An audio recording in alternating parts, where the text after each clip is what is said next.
Star hero Prabhas back to back సినిమాల్లో నటిస్తూ బిజీగా ఉన్నాడు. ఈ మధ్య కేవలం పాన్ ఇండియా చిత్రాల్లో నటిస్తున్నాడు. ప్రస్తుతం మారుతి డైరెక్షన్‌లో 'రాజాసాబ్' మూవీలో నటిస్తున్నాడు. ఈ మూవీ కోసం ఆయన ఫ్యాన్స్ ఎప్పటినుంచో వెయిట్ చేస్తున్నారు. ప్రభాస్ కెరీర్‌లో first time horror comedy genre cinema చేస్తుండటంతో ఫ్యాన్స్ ఆసక్తిగా ఎదురుచూస్తున్నారు. ప్రభాస్ నుంచి వస్తున్న హారర్ సినిమా కావడంతో ఈ మూవీపై మొదటి నుంచి భారీ అంచనాలే ఉన్నాయి.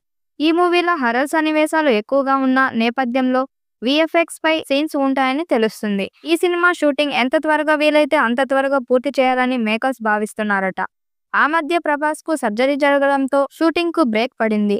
షూటింగ్ పార్ట్ కొంతమేరకే పెండింగ్ ఉన్నట్లు తెలుస్తుంది. కొన్ని పాటలతో పాటు క్లైమాక్స్ కూడా కొన్ని సీన్స్ షూట్ చేయాలంటూ ఈ క్రమంలోనే సినిమా వాయిదా పడుతూ వస్తుందని చెబుతున్నారు. హర్రర్ సీన్స్ కామెడీ కావడంతో వీఎఫ్ఎక్స్ కు ఇంకా టైం పట్టే అవకాశాలు ఉన్నాయని వార్తలు ఇండస్ట్రీలో వినిపిస్తున్నాయి. ఈ మూవీలో సంజయ్ దత్, మాళవిక మోహన్, నిధి అగర్వాల్, రిద్ది కుమార్, బ్రహ్మానందం తదితరులు కీలక పాత్రల్లో నటిస్తున్నారు.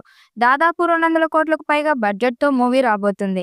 పాన్ ఇండియా మూవీగా తెలుగుతో పాటు తమిళం, కన్నడ, మలయాళం, హిందీ భాషలో రిలీజ్ చేయనున్నారు. రొమాంటిక్ కామెడీ హారర్ చిత్రంగా ప్రేక్షకుల ముందుకు రానుంది. నిధి అగర్వాల్, మాళవిక మోహన్ హీరోయిన్స్ గా నటిస్తున్నారు.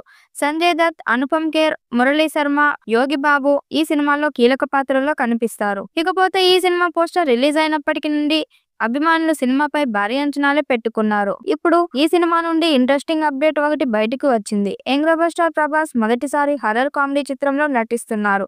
ఈ సినిమాలో పూర్వీకులు స్థిరాస్తికి సంబంధించిన అంశంతో రూపొందిస్తున్నారు.